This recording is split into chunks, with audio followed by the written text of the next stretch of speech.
What do you know? You don't know. I don't know. Nobody knows. Here's my best answer. My most profound philosophical phrase. Here it is. Some do and some don't. I mean, that's how profound this stuff is. About 10% do and about 90% couldn't be bothered. They're specializing in happy hour, but not the wisdom of the world, change their life, change their health, and change their future. But now here's my advice to you, and I came all the way from my home. Instead of spending a day with my family today, I came to spend it with you. To ask this of you. Personally, walk away from the 90%. Don't talk like they talk. Don't act like they act. Don't go where they go. Don't read what they read. Walk away from the 90% and join the 10% who go find this little book. I've recommended it to so many people over the last 33 years that have made fortunes. Fortunes. Some of them staggering fortunes once they read this little book. So join the 10%. Guess how many people have a library card in America? How much is a library card in your community? Free. Here's what free is. Easy. It doesn't get any easier than free. Somebody says, well, would you bring it by? Well, no, you've at least got to go get it.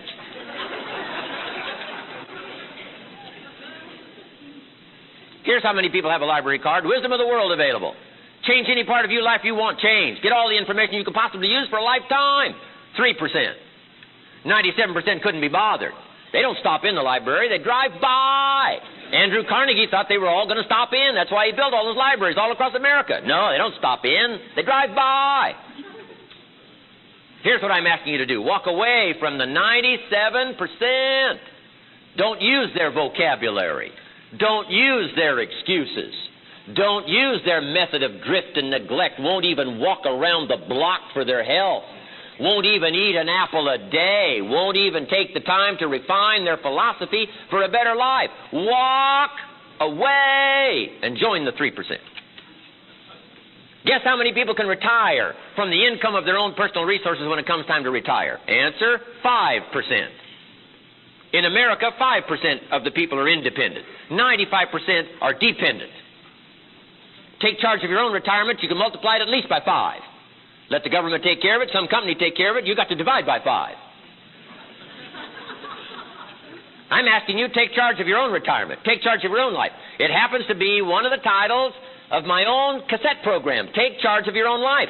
That's what we've talked about here all morning. Take charge of your own day. Don't have days like most people have. You'll wind up broke and poor. Pennies, no treasures. Trinkets, no values. Change it all. And it starts as simple as an apple a day. It starts as simple as the first book of your new library. It starts as simple as the first journal that you get, and make the first entry that when people see it will say, this is the beginning of a study of a serious student. They're going to be healthy. They're going to be powerful. They're going to be rich. They're going to have it all. Look, they've committed themselves to a whole new journey. I'm asking you to do that. But what's easy to do is what? Easy not to do. But walk away from the 90%. Walk away from the 97%. Walk away from the 95%. Don't go where they go. Don't do what they do. Don't talk like they talk. Develop you a whole new language. Be part of the few. Guess when I went and got this little book, Richest Man in Babylon? Guess when I went and got it? The same day I heard about it. I went and got it. Somebody says, well, Mr. Rohn, does that make you different than most everybody else? And the answer is yes.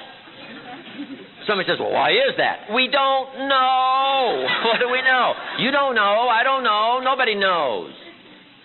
All we know is some get the spark and say, I'm going to change my life. I'm going to change my health. I'm going to change my relationship with my family. I'm going to change everything. And if it starts with an apple, if it starts with a walk around the block, if it starts with a book, if it starts with a journal, whatever it starts with, I'm a candidate. I'm ready to go and change my life. I invite you on that journey. Once you look back on it, you will never turn back. You'll never go back to the old ways and the old language and the old neglect. Never. Cardiovascular problems alone in America create over 1,000 funerals a day.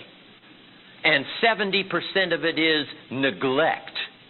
I'm asking you not to hope they're going to fix this out here next year so that you'll be healthier. I'm asking you to pick up some new disciplines so that you will be healthier. Drive yourself to do it. Book by book, entry by entry. It's all available for you. Now, let me tell you what to put in your library. Number one, your listening library. This gives me a chance for a little commercial here. Just a little commercial. Your listening or your viewing library. I'm sorry, number one is your viewing library. I've got a lot of old videos that were filmed for the 2-day and my 1-day seminars, but they're sort of ancient.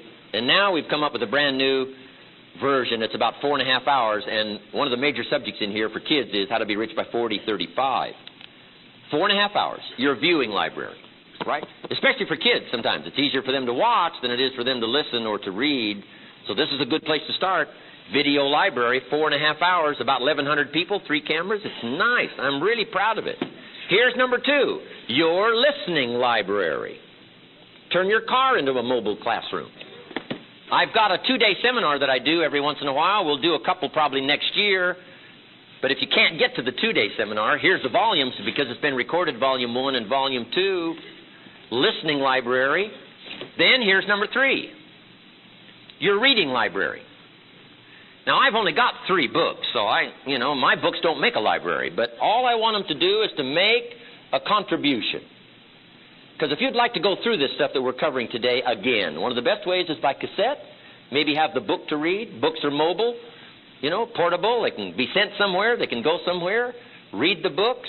You got to read the books. Here's a good phrase to take home. What you don't read won't help.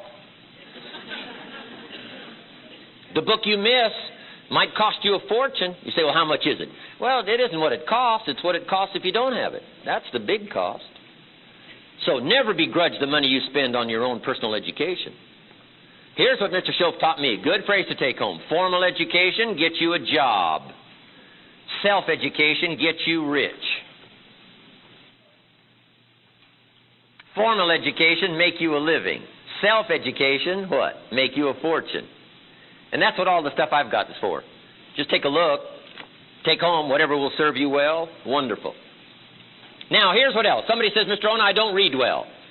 Take this phrase home. You've got to change that. You can't go through with that kind of a handicap the rest of your life not being able to read well. There's too many classes you can take to speed up your reading. Get through more books. Retain more of what you do read. Do not limp along with a mental handicap of not being able to get through the books and get through the periodicals and get through the magazines and get through the stuff that can help to change your life. Never begrudge the money you spend on personal education, because that's where the miracle is. It's called the miracle of the mind. Incredible. Okay, now I've got to give you number 2. I've spent enough time on number 1. In fact, I got too carried away here. Philosophy. The first major piece of the 5 major pieces. Let me just start now on the second, and then we're going to take a little stretch break here. Everybody that's okay, say, I'm okay. All right. I like this crowd. I'll take you with me as my traveling crowd. How many have 3 pages of notes already? Wonderful. My gosh, you're working as hard as I am. I appreciate that. Appreciate it. Okay, the first major piece we talked about was philosophy. We're affected by what we know and the decisions we make. Here's the second major piece. Attitude. We're affected by how we feel. 1's what we know, 2 is how we feel. The emotional part. Now, for life change, we don't start with the emotional part. We don't start with motivation to change people's lives. I know some people say, well, Mr. Rohn, by now I expected a lot of motivation here. We should be standing on the chairs waving flags. No. No, that won't do it. Somebody say, just motivate this guy. He'll be all right. Just turn him on, motivate him. Well, probably not. If a guy's an idiot, you motivate him. Now you got a motivated idiot. I'm telling you, it won't be all right. Key phrase for your notes. Life change does not start with inspiration. Life change does not start with inspiration. Life change starts with education. When I first met my teacher, he did not inspire me. Here was his first task when he first met me, to find out what was wrong. And the first part of his education was what? Simple. You have messed up. Pennies in your pocket after 6 years. Something is wrong. Now, you don't have to change countries.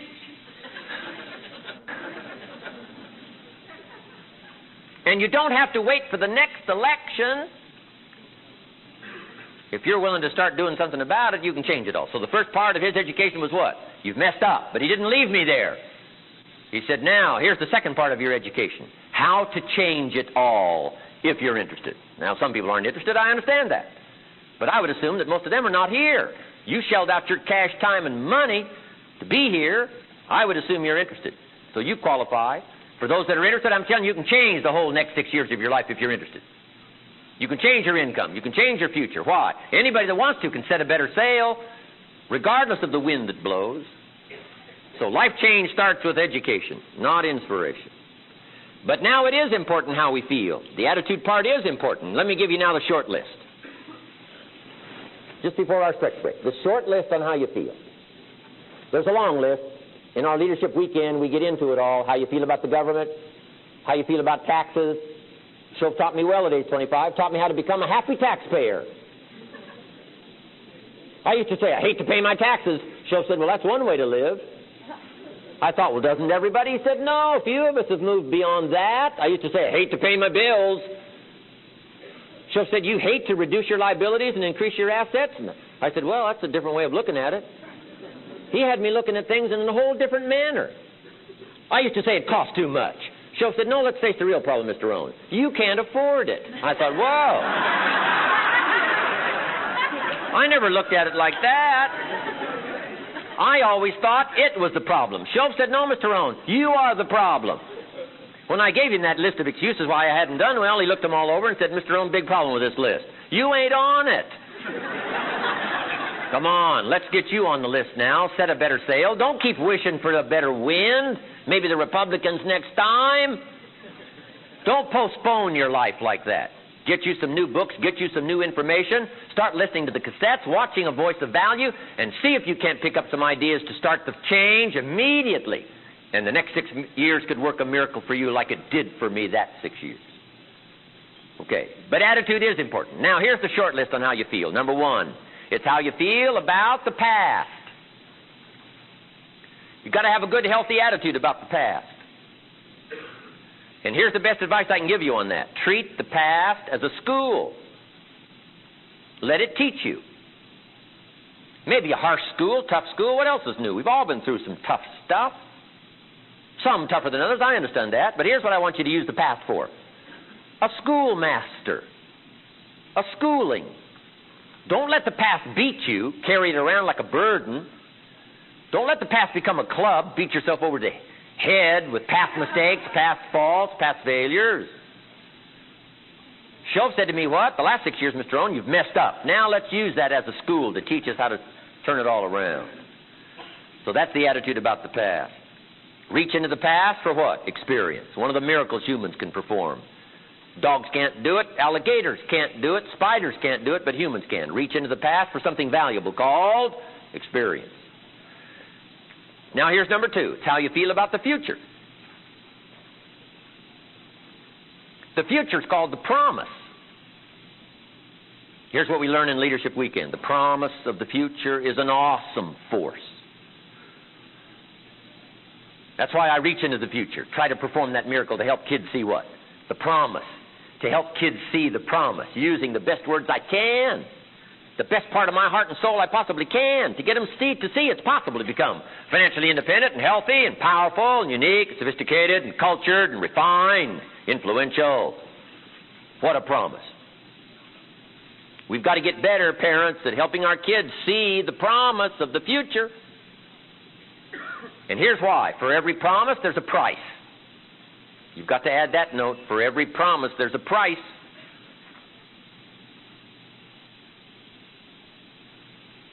To pay. But here's what's exciting.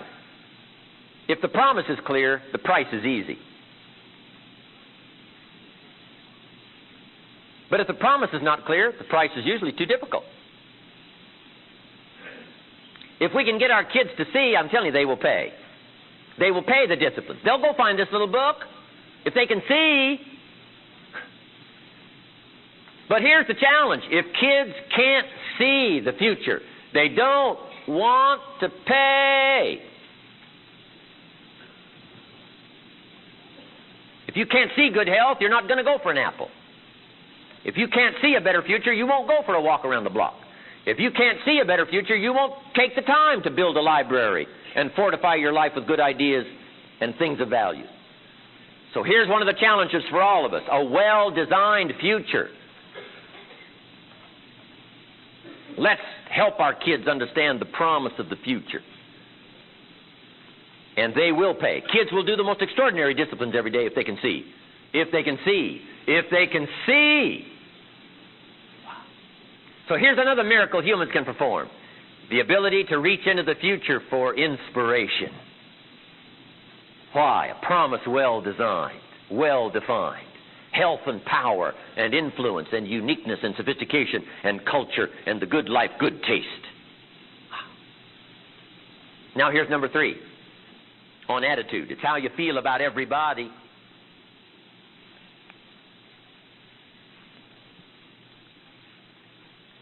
We've got to have a good feeling about everybody. Here's one of the major reasons why. You can't succeed by yourself.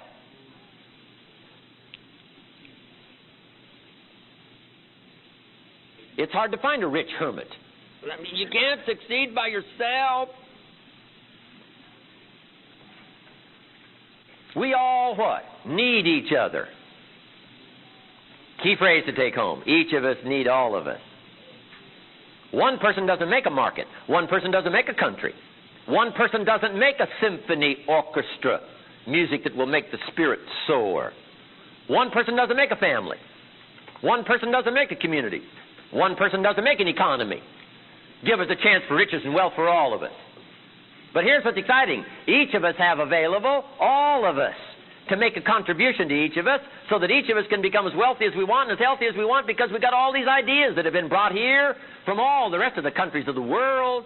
No country in existence for the last 6,500 years has had so many gifts brought in a 200-year period like America the last 200 years. People have come from where? All over the world. They've brought their gifts to America.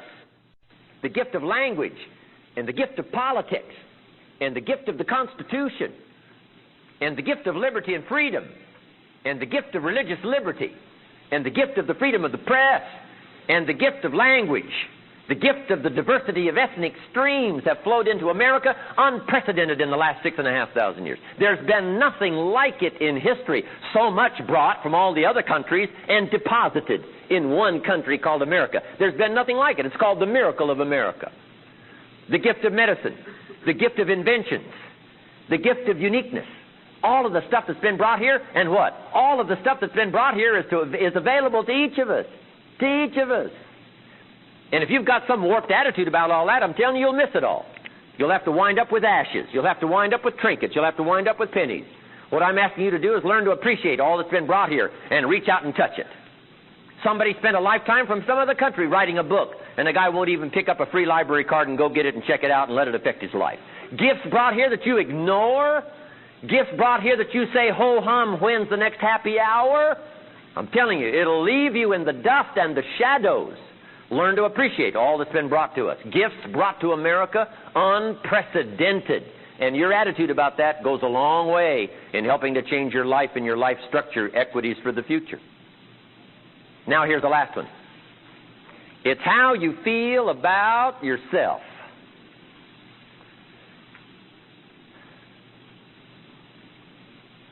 Understanding self-worth. That is the real challenge. Once you begin to understand your own self-worth, I'm telling you, your life will begin to soar. You can walk out of the darkness into the light. You can walk out of heartbreak into confidence. Understanding your own self-worth. Here's a good phrase to take home. Each of us must understand how valuable all of us are. But here's the second part. All of us must understand how valuable each of us are.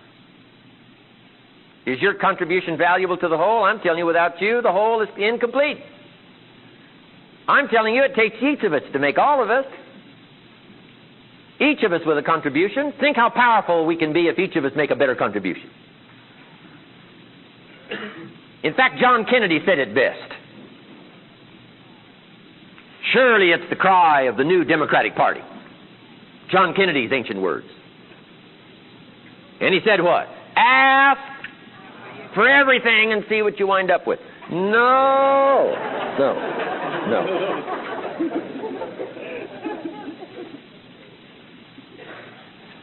John Kennedy said what? Ask not what your country can do for you, but ask what? What you can do for your country. I'm asking you to consider yourself valuable enough to make an important contribution to all of us. You make an important contribution to all of us. And then in return, you get to draw from all of us and the gifts that we bring to each of us. That is the power. And if you walk away from here today with that new refined attitude, I'm telling you, you can have whatever you want. You can have the health you want. You can have the income you want. You can have the future you want. Your relationship with your family will start to improve immediately. All you got to do is take it serious and do not neglect. Like an apple a day, do not neglect. Like a new book of your new library, do not neglect. An entry in your journal, do not neglect. Don't get lazy in learning. Learning is the beginning of wealth. Learning is the beginning of health. Learning is the beginning of ecstasy and joy and pleasure and lifestyle and all the treasures that are available for the human family. I'm asking you, start a whole new process today. You'll be happy that you did.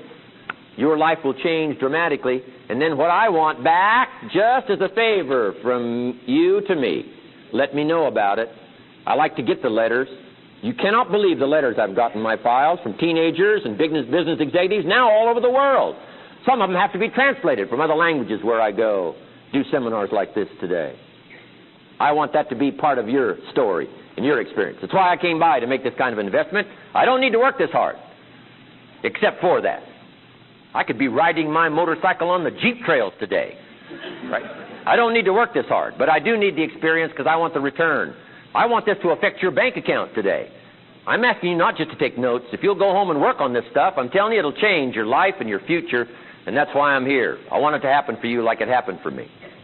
Okay, when we come back from our stretch, I've got the miracle piece now of the 5 major pieces, the piece that works miracles. All right, let's just get started here now and finish up number 2 on attitude. What shapes our attitude? Let's cover those notes. What shapes our attitude?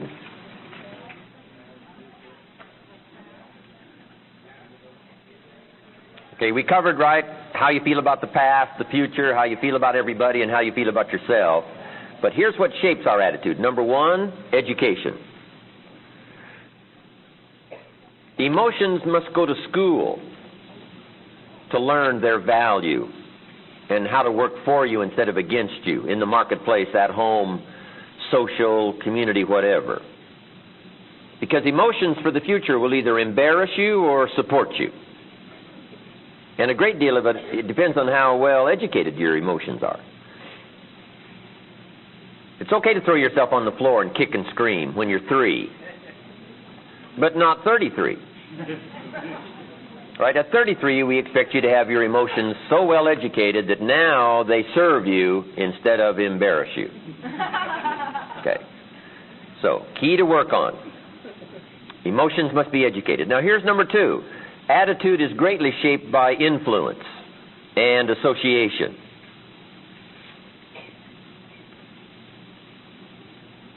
A good phrase my teacher gave me age 25. Here's what he said. Never mistake the power of influence. 2 words describe influence. Number 1, powerful. Number 2, subtle. Influences sometimes can be very subtle. We wouldn't let somebody probably drive us off course, but we might let somebody nudge us off course. Right? Got their elbow in our back, just pushing a little, just pushing a little, just pushing a little. First thing you know, you find yourself way off track. Now, somebody might ask, how'd you get way over here? I said, gosh, I don't know. I said, well, didn't you feel that elbow? I said, well, yes, I felt that, but I didn't think that much about it. That was it. That was it. Just pushing a little every day, pushing a little. So you've got to really take a look at influence and association. What's that? What is number 2? Okay. Number 1 was emotions need to be educated. Number 2, Attitude is affected by influence and association. For people seriously interested in leadership, and parenting being one of the greatest challenges of leadership, we ask these three important questions. And I think this is good. Right? When you come to the leadership seminar, if you get a chance, come to the 1 day. And then if you get a chance, come to the 2 day sometime next year, where we've got a lot of time to go through more details on this stuff. But for serious people interested in influence, leadership, management, parenting, we go through these three questions. Let me give you those three. Three important questions on association. Here's number one. Who am I around? Every once in a while, you got to sit down and just make a list. Here's the people I'm around, a fair share of the time. Who am I around? Question number two. What are they doing to me? That's a valid question. Where have they got me going? The people I'm around. What have they got me saying? How have they got me talking? What vocabulary have they got me using? What have they got me reading? Where have they got me going? And here's the biggest one of all. What have they got me becoming? The people I'm around. Good questions. And then here's question number three. Is that okay? Just take each person and their influence and say, is that okay? I'm not saying it isn't okay who you're around and what they're doing to you. I'm not saying that isn't okay. I'm saying check. Over a period of 5 or 6 years, this stuff is subtle and you can find yourself off course. Health, personal, business, family, enterprise, relationship, corporation, doesn't matter. Influence is powerful and subtle. Who am I around? What are they doing to me? And is that okay? Now, here's the answers to association. For those that are interested in a mature approach to life, to develop the power and the influence, here's number one, disassociate. I mean, after you evaluate some associations, you might have to come to this conclusion, disassociate. I'm not saying do it quickly, I'm not saying do it lightly, but I'm saying if it comes down to it and you have to, consider this, disassociate, walk away. Nancy was right. Just say no. I mean, she's right. Put some distance. That's what no does. Put some distance between you and the wrong influence. Now, if you have to be polite, say no thank you. If you don't have to be polite, just say no.